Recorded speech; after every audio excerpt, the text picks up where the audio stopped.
So ayun mga kabakal, so saglit na workout natin sa back. Kasi sobrang init, so workout lang tayo ng 4 na program guys. So dito tayo sa machine. Okay, so pagkatapos yan guys, yung baras naman na close.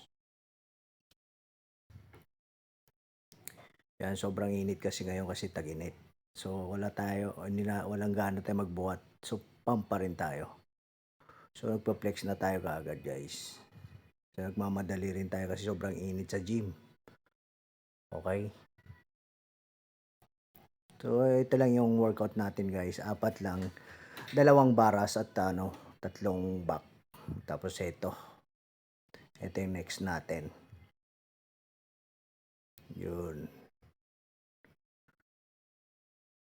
So konti lang yung workout natin guys kasi nagmamadali tayo. So pump lang tayo ng back. Sundot. Tapos sundot din tayo ng bicep na isa lang. So ito yung nagpapalapad ng mga back natin guys. Yung mga baras na to. At ito syempre huwag natin to kalimutan. So isa ito nagpapaganda ng upper back natin guys. So pabigat to ng pabigat guys ha. Simula tayo sa magaan. So dagdag tayo ng tag 25 4 set. Okay na yun guys. So ito yung next natin sa pangatlong workout natin to sa back. Pangapat. So mabigat na to. Ito na yung pinaka-heavy ko rito guys. So sobrang init dito sa gym namin guys. So nagmamadali rin ako. Makasundot lang ako ng back. Okay na.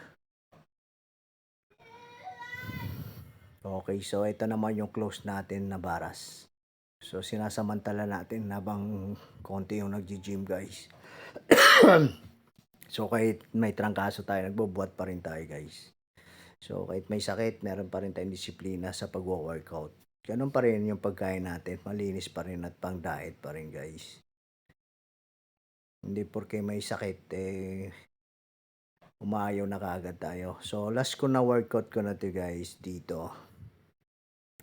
So ayun lang yung mga workout natin na sundot sa back natin guys.